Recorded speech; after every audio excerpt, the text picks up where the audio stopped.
আসসালামু আলাইকুম। সম্প্রতি সঞ্চয়পত্রের মুনাফার ক্ষেত্রে বিশাল এক পরিবর্তন আনা হয়েছে এবং এই বিষয়ে একটি প্রজ্ঞাপন জারি করা হয়েছে। তো কি থাকছে সঞ্চয়পত্রের এই পরিবর্তনের ক্ষেত্রে এবং এটি কাদের জন্য প্রযোজ্য এবং এটি কবে থেকে কার্যকর হবে সেই বিষয়ে বিস্তারিত জানাবো আজকের ভিডিওতে। চলুন তাহলে মূল ভিডিওটা শুরু করি। তো যেমনটা বলছিলাম যে সঞ্চয়পত্রের মুনাফার ক্ষেত্রে যে পরিবর্তন আনা হয়েছে এবং এটি যাদের জন্য প্রযোজ্য। এক নম্বর হচ্ছে 1 জানুয়ারি 2025 এর পূর্বে বিনিয়োগকৃত সঞ্চয়পত্রের মুনাফা পূর্বের হার অনুযায়ী পাবে এবং নতুন বিনিয়োগ করবে তারা নতুন হারে মুনাফা পাবে। তো এই লাইনটা যদি আমি আপনাদেরকে একটু বুঝিয়ে বলি, সেটা হলো যে যারা 1 জানুয়ারি 2025 এর আগে সঞ্চয়পত্র ক্রয় করেছেন তারা যেই হারে মুনাফাগুলো পেতেন তারা কিন্তু সেই একই হারে মুনাফা পাবেন, অর্থাৎ তাদের ক্ষেত্রে কিন্তু কোনো পরিবর্তন হবে না। তবে 1 জানুয়ারি 2025 বা তারপর থেকে যারা নতুন করে সঞ্চয়পত্র ক্রয় করবেন তারা হচ্ছে সঞ্চয়পত্রের মুনাফার ক্ষেত্রে যে পরিবর্তন আনা হয়েছে বা যেটি বাড়ানো হয়েছে সেই নতুন পরিবর্তিত যে পার্সেন্টেজ রয়েছে সেই হারে কিন্তু মুনাফা পাবেন। ঠিক আছে, এটা হচ্ছে প্রথম শর্ত।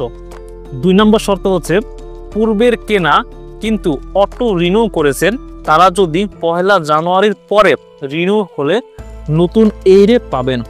বিষয়টা হচ্ছে এরকম যে ধরুন আপনি আগের সঞ্চয়পত্র ক্রয় করেছেন, ক্রয় করার পরে সেটি হচ্ছে আপনি ভাঙেননি কিন্তু আপনি সেটিকে রিনিউ করেছেন, অর্থাৎ আপনি 1 জানুয়ারি 2025 এর পরে হচ্ছে আপনি রিনিউ করেছেন। বিষয়টা হচ্ছে এরকম যে ধরুন আপনি সঞ্চয়পত্র ক্রয় করেছেন, সেটির একেবারে মেয়াদ ছিল হচ্ছে ধরেন জানুয়ারির 10 তারিখ পর্যন্ত, অর্থাৎ জানুয়ারির 10, 2025 সালে হচ্ছে আপনার এই সঞ্চয়পত্রের মেয়াদটি শেষ হয়েছে। তো আপনি যে কাজটি করেছেন আপনি এটিকে না ভেঙে এটিকে আপনি রিনিউ করেছেন। তো সেক্ষেত্রে কিন্তু আপনি নতুন যে পরিবর্তিত রেট রয়েছে সেই হারে কিন্তু আপনি মুনাফা পাবেন। এটা হচ্ছে 2 নম্বর শর্ত। 3 নম্বর শর্ত হচ্ছে পূর্বের স্ল্যাব ভিত্তিক মুনাফা প্রদানের বদলে এখন 2টি স্ল্যাব বা ধাপ হবে, অর্থাৎ এখানে 2টি স্ল্যাব হলো 7,50,000 টাকা পর্যন্ত হচ্ছে একটি স্ল্যাব এবং 7,50,000 টাকার উপরে হচ্ছে আরও একটি স্ল্যাব।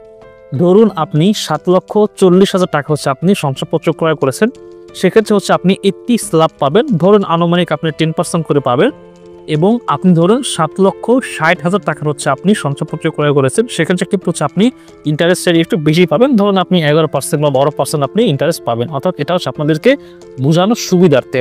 মোট কথা 7,50,000 এটা পর্যন্ত হচ্ছে একটা স্ল্যাব এবং 7,50,000 এর উপর হচ্ছে আরও একটা স্ল্যাব। অর্থাৎ আগে যে একাধিক ভিন্ন ভিন্ন স্ল্যাব ছিল এখন কিন্তু সেই ভিন্ন ভিন্ন স্ল্যাব নেই, এখন জাস্ট এই 2টি স্ল্যাবে আনা হয়েছে।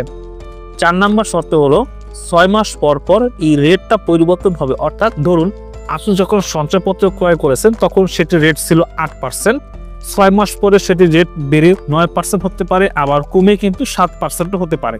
তবে কেনার সময় সঞ্চয়পত্র যে রেটে কিনবেন, অর্থাৎ আপনি যখন সঞ্চয়পত্র ক্রয় করবেন তখন যে রেটটা ছিল বা যে রেটে আপনি ক্রয় করবেন, ধরুন আপনি 8% রেটে আপনি ক্রয় করলেন, সেক্ষেত্রে কিন্তু আপনি কেনার পর থেকে 1 মাস পর্যন্ত 8% হারে কিন্তু আপনি পাবেন। 5 নম্বর শর্ত হলো আয়কর সনদ ও টিন ছাড়া কত লক্ষ টাকা পর্যন্ত কেনা যাবে তার উল্লেখ নেই। তো সেই হিসেবে আপনারা নিশ্চয়ই জানেন যে 5 লক্ষ টাকা পর্যন্ত ক্রয় করলে কিন্তু টিন সার্টিফিকেটের যে একটি আয়কর সনদ রয়েছে সেই আয়কর সনদ কিন্তু লাগে না।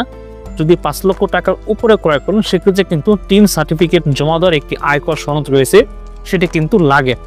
তো যেহেতু এখানে সেই বিষয়ে কোনো কিছু উল্লেখ করা নেই, তো সেক্ষেত্রে 5 লক্ষ টাকা পর্যন্ত জাস্ট আপনার টিন সার্টিফিকেট লাগবে, এক্ষেত্রে আপনার রিটার্ন জমা দেওয়ার যে স্লিপ রয়েছে সেটি লাগতেছে না। আর যদি আপনি 5 লক্ষ টাকার উপরে ক্রয় করেন সেক্ষেত্রে কিন্তু অবশ্যই আপনার টিন সার্টিফিকেট এবং টিন জমা দেওয়ার যে রিটার্ন স্লিপ রয়েছে সেই রিটার্ন স্লিপটি কিন্তু আপনাকে দিতে হবে। এবং সর্বশেষ হচ্ছে যে অন্যান্য যে শর্তগুলো রয়েছে সেগুলো কিন্তু একই থাকবে, সেক্ষেত্রে কিন্তু কোনো পরিবর্তন নেই। অর্থাৎ সঞ্চয়পত্রের যে মুনাফার ক্ষেত্রে পরিবর্তন আনা হয়েছে এক্ষেত্রে এই 5টি শর্তই রয়েছে, এর বাইরে অন্যান্য শর্ত যেগুলো পূর্বে থেকে রয়েছে সেগুলো সেইভাবে কিন্তু প্রযোজ্য হবে। তো যাই হোক, এই ছিল মূলত সঞ্চয়পত্রের নতুন যে রেট রয়েছে সেই রেট নির্ধারণ সম্পর্কে বিস্তারিত তথ্য। আশা করি ভিডিওটি আপনারা বুঝতে পেরেছেন।